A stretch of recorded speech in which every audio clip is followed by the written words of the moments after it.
Are you looking to feel and perform better? Then you're in the right place. Welcome to the Neutralize Podcast, where you'll learn how to use evidence-based interventions for enhanced cognitive performance. All right, welcome to the Neutralize Podcast once again. Coming up after the Nootropic study of the week, we have an interview with Professor of Integrative Mental Health at the National Institute for Complementary Medicine in Australia, Jerome Sarris. We will mainly chat about his research on the anxiolytic nootropic Kava. It's time for the Nootropic study of the week. In this part of the podcast, David summarizes a study on a nootropic to quickly give you an in-depth understanding of the science of cognitive enhancers. All right, so welcome to another episode of the Nootropic study of the week. Today we have a study on Ashwagandha with the title A Double-Blind Placebo-Controlled Evaluation of the Anxiolytic Efficacy of an Ethanolic Extract of Withania somnifera, which is then another name for Ashwagandha. And 20 participants received Ashwagandha in this trial, of which 17 finished the trial. 19 received placebo, of which 16 finished the trial, so those numbers are quite similar. These participants in both groups had various anxiety disorders, and a couple had depressive disorders as well. 6 weeks was the duration of the study, and the dosages were divided up into 2 times a day, 500 milligrams in total, so 250 milligrams of Ashwagandha in the active group, and the placebo group also received 2 pills per day. And the measurement of this study was primarily Hamilton Anxiety Scale, and that is the standard way of measuring anxiety, and specifically in psychiatric settings and in regards to different interventions such as nootropics, how they will influence mainly then anxiety disorders, but it can be used for determining how anxiety levels fluctuate upon interventions in healthy people as well. What they found on this Hamilton Anxiety Rating Scale was that quite a large reduction actually in anxiety in the Ashwagandha group in comparison with the placebo group. And I estimated the effect size, Cohen's d, which came out to be a 0.772 positive influence on the Hamilton Anxiety Rating Scale, which means that the effect size was moderate. And if you are pondering using Ashwagandha, this means that you will probably get an effect if you use it for 6 weeks, if you use it in 500 milligram dosages, and you will probably get a moderate effect size from it. So the magnitude of the effect will probably be around moderate. You'll probably notice it, or I'd say most definitely notice it. And in regards to side effects for Ashwagandha, there were actually more side effects in the placebo group, 3 versus 2 in the Ashwagandha group. Then there were 2 side effects. And in regards to the withdrawal symptoms, after the study, there were no withdrawal symptoms whatsoever from Ashwagandha. And that is it for this study. That was the Nootropic study of the week. Back over to David and his guest. All right. Thank you, Jerome Sarris, for coming on the Neutralize podcast. It's great to be with you. You are a Kava researcher, correct? That is correct. I do research Kava. Yeah. Could you give us an overview of Kava? What is Kava? Sure, no problem at all. Well, to those who aren't familiarized with Kava, it's a South Pacific medicinal plant. And it's used around the South Pacific region, I guess sort of in the same way that, a lot of us Westerners may use alcohol. It's a relaxant, can be an inebriant at higher doses.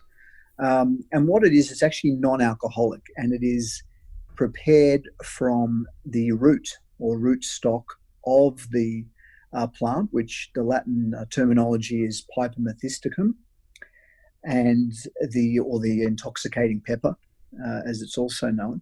And they use around the South Pacific the rootstock, as I said, of the plant. They pulverize it, sort of mash it up, and usually put it in a water solute and draw out the active constituents, the active chemicals known as carbolactones. And it's those carbolactones which elicit a range of psychoactive properties. I know that these carbolactones, some people say that they are better absorbed by the body if they are consumed via the kava tea instead of an extract. Is that true? I am not sure in regards to how that's perceived anecdotally. I have not personally heard that, because it really does depend what you're talking about in terms of a kava extract. Are we talking about a water solute? Are we talking about alcohol and alcohol or ethanol? Other solutes such as acetone or methanol, et cetera, et cetera. So it really does depend. I mean, what I will say is that because it's a resinoid compound, the carbolactones tend to absorb or be extracted better from the root material in an alcohol or non-water solute. That being said, in a traditional usage, we do like to use water as the solute. You may not get as much absorption of the good chemicals from the material as you would with other extraction methods, but that is the traditional way to use it, and certainly that's what you'll get in a tea, as well as obviously some water-based extracts. And is there any, in regards to how people, if they want to use kava, how they should use it, is there any specific time of day that would be preferable? Oh, look, it's really up to the individual. I must say, I have not heard of people getting on the kava. It's sort of 7, 8 o'clock in the morning. It's right. It really is more of a sort of a late afternoon, evening type affair, and that's simply because at a dose-dependent rate that it will elicit, in a lot of people, a sense of relaxation. And obviously, when you get up in the morning, you start your day. You prefer to sort of be pepped up, and that's why I guess societies, many of them use caffeinated beverages, obviously, right. in that respect. Yeah. So are there any specific contexts in which kava is more effective for, let's say, relaxation and a reduction in anxiety? Yeah, well, I guess how it's used traditionally is in a social setting. That, say, for example, in Fiji, people would gather around the tanoa, which is the kava bowl. They would have, some kava.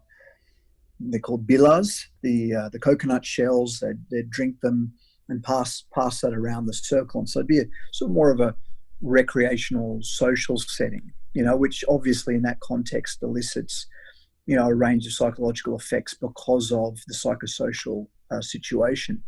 But look, some people may want to use it in tablet form or liquid shot form, an hour before an anxiogenic event. So say public speaking or traveling or a hot date, if they're lucky enough, and take it just to sort of chill them out before that. So there's different uses. I've heard of people using it for studying. They might find studying stressful, and it sort of takes the edge off, but then doesn't dull their mind. So there's many different contexts which people use kava. Some people use it for sleep as well. So it really depends on the individual. And I know that you've done research on kava, been a lead researcher, correct me if I'm wrong, of randomized controlled trials on kava. Yeah, absolutely. Would you tell us a bit about those studies that you've done? Sure. Well, gosh, to date, there's been sort of about a dozen publications, I think, in the area, several randomized controlled trials, of which obviously were double blinded. So we've done very good quality science, at very good universities, exploring the use of kava versus placebo, and primarily in people with anxiety or generalized anxiety disorder.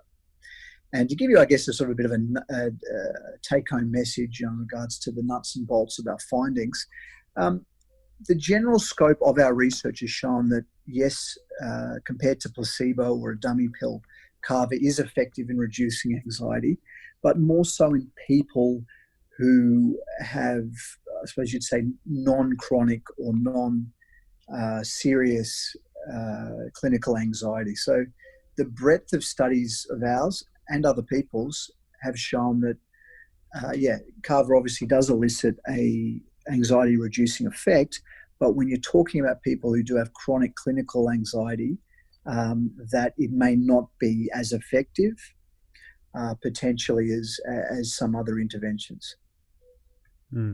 And if someone who doesn't have chronic clinical anxiety if they use kava, will they have only acutely anxiolytic effects, or will kava reduce their anxiety chronically as well? Yeah, it's a very good question. Look, what we do know about kava, which is nice to at least have some reasonable sense of certainty about, is that for most people, and of course there are always individual personality and genetic differences, but for most people they will get an anxiety reducing effect. They might get muscle relaxation, as well as potential mood effects from having kava. If they've got, general sense of stress, anxiety, usually, certainly based on the evidence, that it does indicate that it does have a beneficial effect on reducing stress and anxiety. It has got a different profile, obviously, than alcohol, and it is non-alcoholic.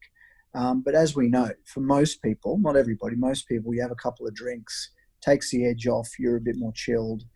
In the same way, you can argue kava does that. The only difference is that it tends not to have a negative effect on cognition, which I guess gives it a good profile compared to safety profile compared to alcohol in that respect.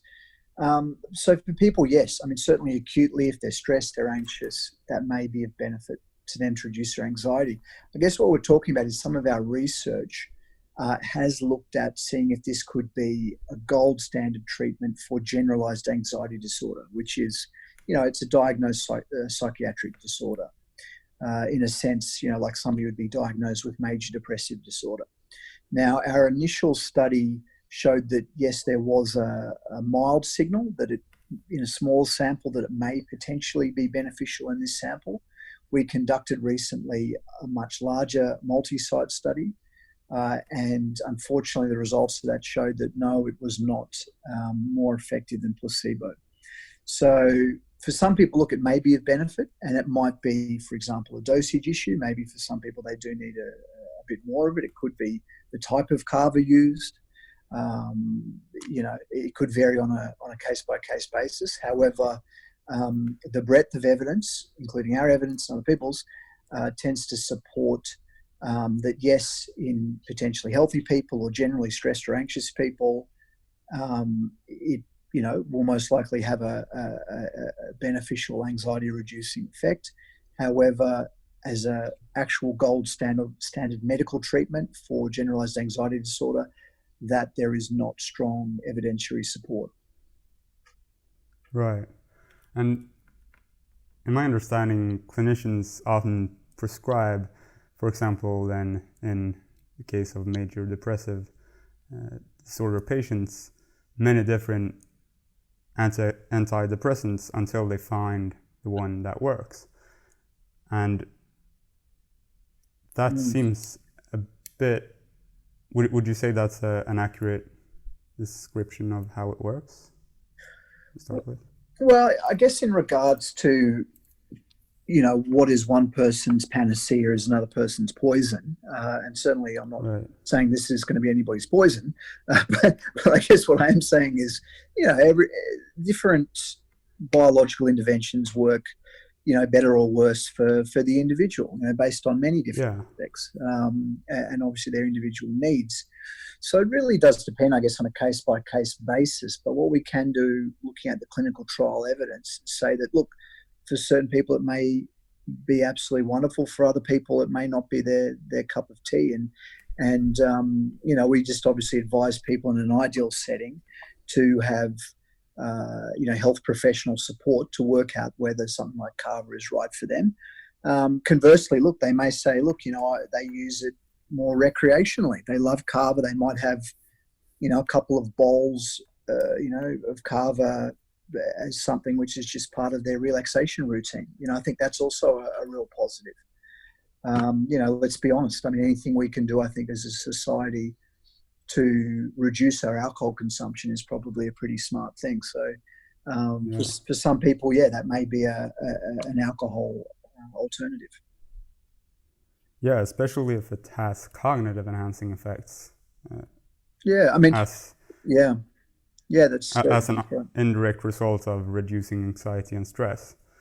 And you bring up an interesting point there. I mean, our research has shown, we've done a comparison between a benzodiazepine and Kava and placebo in a sort of acute use, and it showed there was no deleterious or negative effects on cognitive domains, on cognitive function by taking the Kava acutely. So that's a positive in respect to that, compared to something like alcohol. Whereas with that particular study, the benzo, which is the oxazepam, we did a driving simulator test, and it was found that it reduced brake time. So it slows reactions. Whereas the Kava used at a therapeutic level shouldn't dampen reactions. Now, of course, if people use Kava in a traditional sense and they're having 10, 20 bowls of Kava, well, look, let's be blunt about it. There unfortunately has not been the research done to take a look to see what sort of effects we're going to get on cognition and on motor skills at those sort of levels. Anecdotally, from what I understand, is certainly it makes people quite chilled, quite in some cases physically sedated, and I think there's a possibility it may affect reaction time and motor skills. But at a therapeutic, general low recreational use, Kava should be absolutely fine in terms of it not affecting motor skills and cognitive skills. And in fact, to your point, which I think is a great point, for some people, if they have their anxiety levels and their stress levels reduced, they can concentrate better. And you have the added benefit with Kava is that it some preclinical research has shown that it increases the reuptake inhibition of noradrenaline in the prefrontal cortex. So based on that, look, there is the potential that actually may have an effect on focusing the mind, which can obviously be a positive. Yeah, that's for sure. But as you mentioned, there are risks of becoming addicted if you don't use it the right way. And some people are more predisposed to become addicted to substances. And some people, as you mentioned, are not going to respond as well to Kava in regards to the anxiolytic effects of it either. So how do you, as a health practitioner, help your patients to get the right medication or intervention that's personalized for them? Yeah, I mean, just to clarify firstly, we have not shown with our research that Kava is addictive, and I have not seen any data to support any issues around there being addiction or withdrawal effects. And I think that's mainly because it doesn't have, for example, with other medications, a strong, which is sort of a similar class of medication. It doesn't bind directly, for example, to GABA receptors. It works on a slightly different GABAergic mechanism. So you don't sort of get that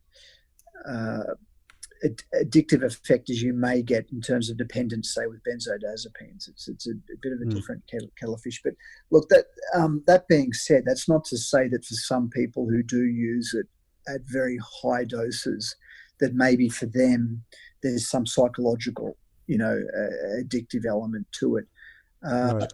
Anecdotally, I've never heard of that in just a general usage sense. I mean, I will give a disclosure to say occasionally I take Kava recreationally, as well as, if I want to sort of, if I'm doing something which is stressful and maybe I want to take it before, just to, sort of take the edge off.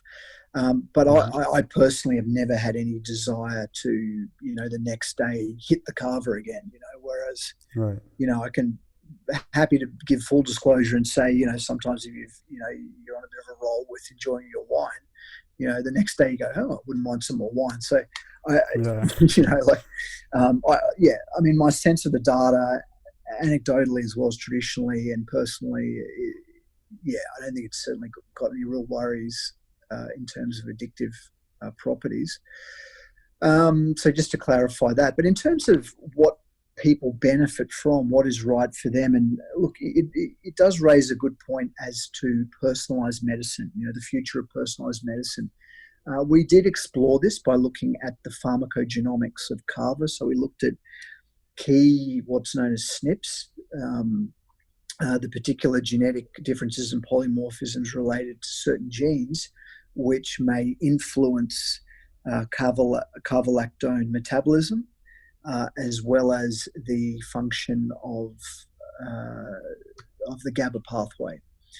So we looked at some of these key SNPs to see whether any genetic differences in polymorphisms between individuals taking Kava versus placebo. And originally we did find that there was actually some key genetic differences in what's known as the GABA transporter region. So it's sort of, the transporters involved with shuttling a neurochemical known as GABA, which is the main inhibitory neurochemical in the brain, which sort of dampens stimulatory responses, makes us feel relaxed and so forth. So that sort of helps with shuttling the GABA across the neuron, the neuronal wall. And what we did find was that there was originally found to be differences genetically in people's response, but then we just recently did a larger follow-up study, and unfortunately it wasn't replicated. So I'm convinced that obviously there are genetic differences of why people respond to certain medicines, including natural products such as Kava, but we obviously do need to do more work to elucidate what they are. So I assume then that if you don't know, as a lead researcher of Kava, which genes influence Kava metabolism, or rather how they influence Kava metabolism, these involved genes related to GABA transporting, then neither would the layman who is trying to figure out what his or her genetic predispositions are. So what I'm actually asking is, do you think that there is a use for do-it-yourself pharmacogenetics right now, as of 2020? Yeah, look, unfortunately for many medicines, many drugs, we're just not quite there yet. There are obviously some good success stories in regards to showing a clear pharmacogenetic influence with a medication. With natural products, really not so much. I mean, probably the only example would be to do with folate, looking at prescription of folic acid, that, depending on the person's, polymorphism to do with the TC677 allele, depending on whether they're a TT or a TC or a CC, whatever. Depending on whether they metabolize the folic acid into an active form, the methylfolate. They're examples of that's great. You can get tested for that, and if you're not you're not a good metabolizer of it, then you can probably look at taking folinic acid or methylfolate, to take it because it's more downstream and get an effect. So that's an example of pharmacogenetics, I think, where it works. Unfortunately, plant medicines are more complex, and to date, to my knowledge, certainly in the field of psychiatry, there's no clear link with that. I mean, I think we were the first people to do a study on that. We thought, wow, we're onto something. This is really exciting. Yeah. And we got that positive finding, but unfortunately it wasn't replicated. And look, that's not to say that in the future we won't come up with clearer pharmacogenomic answers. Mm-hmm. I think really, what needs to be understood is that, a lot of these disorders, they're polygenic. So it's not just a case of there's a silver bullet polymorphism on a particular gene, and that's going to be the answer. There's all sorts of different influences of all sorts of genes.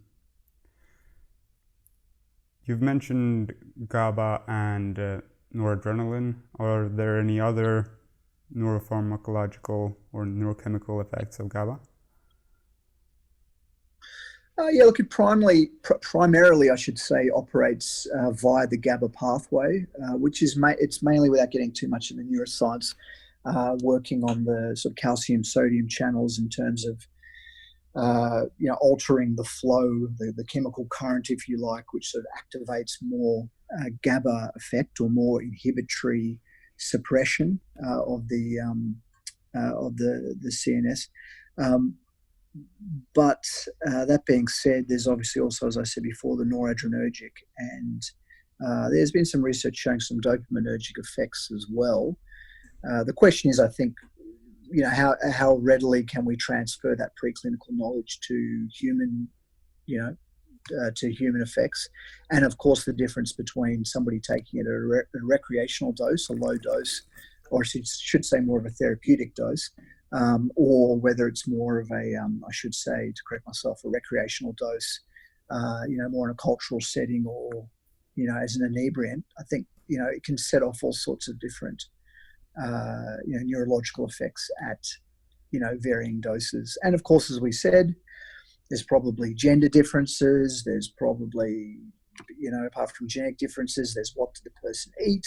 What sort of mood are they in? What sort of, psychology, trait psychology have they got going on? Lots of different factors. Right. Still always more good scientific work to be done. Yeah. Usually GABAergics, you usually build tolerance to them, such as alcohol or benzodiazepines. So my question is, does this happen with Kava? Yeah, it's a great question. But looking at the research, and certainly based on my anecdotal understanding just of how it's used in a traditional context, that's what's interesting about it, is that there does not seem to be an obvious, build up a tolerance, to do with that, which maybe it's because it doesn't have a direct, GABA alpha 1 or alpha 2 or 5, binding affinity, the carbolactone. So it doesn't strongly interact directly, and I think that's obviously where you do get a lot of your dependence, but also tolerance, occurring with benzos, possibly because it doesn't interact with that, and it's working on the transmission, via those sodium and calcium channels. Maybe that is, for whatever reason, does not create that dependence. I mean, I will say, even just personally, I can have Kava one day, can have it the next day, and certainly it's not a case of, I need a lot more to get that same effect. So it is a pretty unique substance in that regard. Whereas, if you look at other psychotropic substances to go even further, something like, for example, our hallucinogens, some of the psychedelics. If you take, say, the psilocybin compound from the from the psilocybe mushrooms, that a few days later, take it again, you're going to be very unlikely to get any effect. Even sort of a week later, probably won't get an effect because it's really tweaked those serotonergic receptors. So I think, the Kava is certainly different than that. And it's the sort of thing which you can take regularly, you can take every day, and there shouldn't be a case of having to, use more and more to get an effect. Right. When you study or when you conduct scientific studies, what is this section that you always come across at the end of the study called Declaration of Conflict of Interest? Yes, the declaration. Well, the thing that I personally always do, at least I absolutely strive to do, is to give personal disclosures. So, like you will see in my publications, if there's ever anything to declare, it's always listed there. And just like with this interview, it's obviously critical to point out that apart from the fact that all my previous research has all been done independently at universities, that currently I do act as a scientific advisor, an independent advisor to a Kava producing and selling company. So, just to be a good academic, one always has to declare any kind of disclosure in that respect. So whether that's in writing form or in a verbal conversation, it's always good practice to declare that. I've researched Kava for well over a decade, and look, it's difficult, I guess, because you get to a point where you've done so much research on it that you connect with the industry and you want to obviously share your knowledge in that respect. And I think Kava on a personal level is a wonderful medicinal intervention for stress and anxiety. We've got generally good science surrounding that. There's still a lot more to be done, and it's just it's positive to work with the industry and to try to advance the research behind Kava. Thank you, Jerome Sarris, for coming on the Neutralized podcast. Oh, it was absolutely wonderful. Thank you for having me. Thank you for listening to this episode of the Neutralized podcast. Please remember to not take anything that we said as professional medical advice, diagnosis, or treatment. For an evidence-based, personalized nootropic recommendation, go to beta.neutralize.com. That's beta.nootralize.com.